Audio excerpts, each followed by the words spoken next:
अंतर्राष्ट्रीय संगोष्ठी में देश विदेश के साहित्यकारों का रहा जमावड़ा।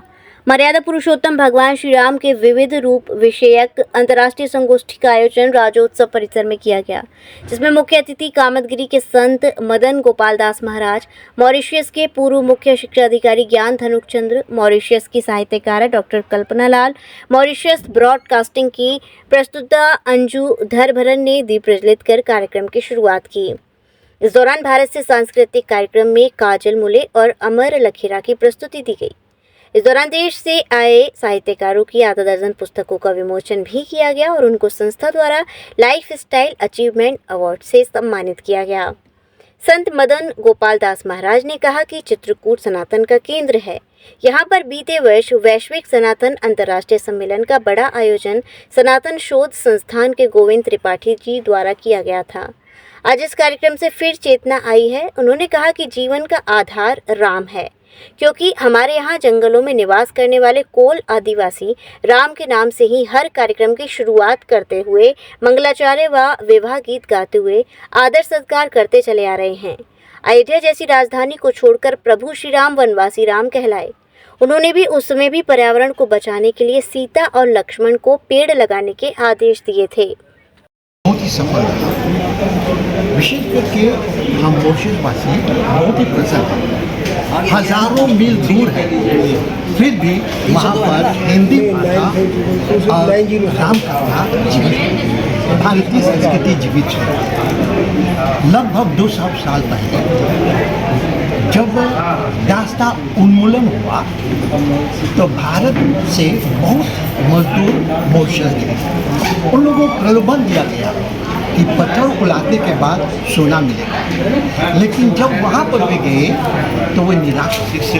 लेकिन उन्हें राम से प्रेरणा मिली। वे लोग सोचने लगे, जब भी प्रभु रामचंद्र जी 14 वर्ष वन में कष्ट सह सकते हैं, क्या हम मॉरिशस में 5 वर्ष कष्ट नहीं सह सकते हैं?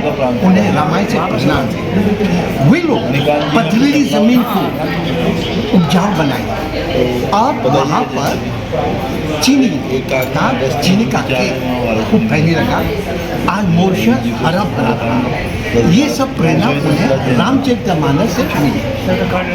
आज भी मॉरिशस में भारतीय संस्कृति जीवित है। जब हमारे पूर्वज गए थे तो वे दास थे, लेकिन आज उनके परिश्रम, उनकी तपस्या, मेहनत से वहाँ के बहुत से लोग मंत्री, प्रधानमंत्री और राष्ट्रपति बन गए। आज खुशी की बात है कि हम मॉरिशसवासी यहाँ पर आए हैं, इस सम्मेलन में भाग ले रहे हैं। हमें प्रेरणा मिल रही है, क्योंकि मॉरिशस में रामायण का खूब प्रचार है। इसे तो मॉरिशस को रामायण का देश भी कहा जाता है।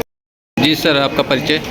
मैं प्रोफेसर प्रबुद्ध कुमार मिश्रा, मैं विभागाध्यक्ष दर्शन शास्त्र इंदिरा गांधी राष्ट्रीय जनजातीय विश्वविद्यालय अमरकंटक मध्य प्रदेश से हूँ।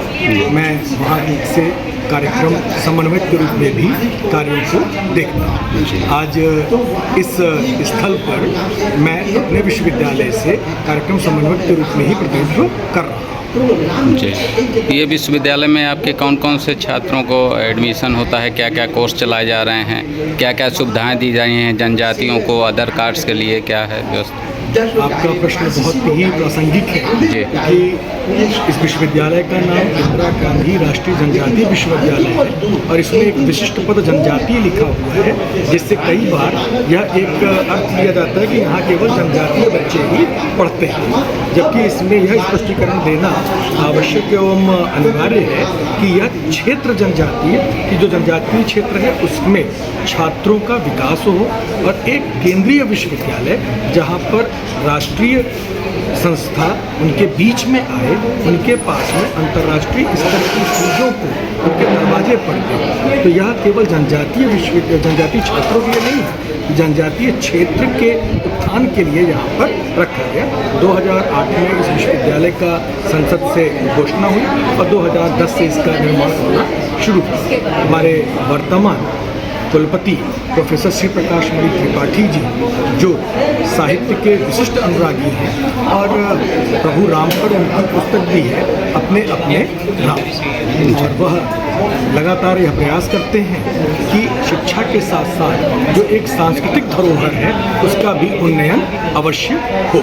इस दृष्टि से जनजातीय क्षेत्र में विश्वविद्यालय न केवल शैक्षणिक वरन सांस्कृतिक उन्नयन का भी कार्य कर रही है। क्या क्या कोर्स चला रहे हैं आपके विश्वविद्यालय में? इंदिरा गांधी राष्ट्रीय जनजातीय विश्वविद्यालय अपने यहाँ पारंपरिक शिक्षण में जो स्नातक परास्नातक कला वाणिज्य के साथ साथ जनजातीय क्षेत्र में फार्मेसी, जनजातीय क्षेत्र में कंप्यूटर, पत्रकारिता, कृषि जैसे व्यावसायिक कोर्सों को भी शुरू किया है और भविष्य में यह प्रयास है कि हमारे यहाँ तकनीकी शिक्षा और मेडिकल शिक्षा का भी जल्दी ही यहाँ पर कोर्स प्रारंभ हो, जैसे जनजातीय क्षेत्र में हम यह सुविधा भी प्रदान कर सकें और इस शिक्षा को उनके बीच में स्थापित भी कर सकें। ये आज का कार्यक्रम वैश्विक साहित्य संस्था सांस्कृतिक शोध संस्था से आपका क्या कैसे सहयोग रहा इसका? यह भी आपका उचित प्रश्न है कि हम स्वयं एक विश्वविद्यालय हैं और यह विश्वविद्यालय सदैव जो ऐसा हमने कहा कि शैक्षणिक के साथ साथ सांस्कृतिक रूप में भी हमेशा एक अग्र भूमिका में रहता है। जैसे ही वैश्विक साहित्यिक सांस्कृतिक शोध संस्था, चूँकि यह एक केवल सांस्कृतिक नहीं वरन शोध संस्था है और किसी भी विश्वविद्यालय का यह दायित्व होता है कि वह शोध को अवश्य बढ़ावा दे। चूँकि यह संस्था जो एक गैर व्यावसायिक संस्था है, शोध में जुड़ी हुई थी, इसीलिए विश्वविद्यालय ने इनको अनुदान भी प्रदान किया है। इसके साथ में मिलकर के कार्यक्रम भी कर रहा है। यहाँ पर हमारे कई प्रोफेसर और कई शोध छात्र भी आए हुए हैं जिनका भी वाचन होगा और यह भी इसी में उल्लेख करना चाहूँगा कि अगला कार्यक्रम हम संस्था से अनुरोध करेंगे कि साहित्य अनुरागियों और शोध के लिए हमारे विश्वविद्यालय में ही आयोजन किया जाए। आयोजन के स्थल के रूप में इंदिरा गांधी राष्ट्रीय जनजातीय विश्वविद्यालय संस्था का स्वागत और प्रतीक्षा करेगा।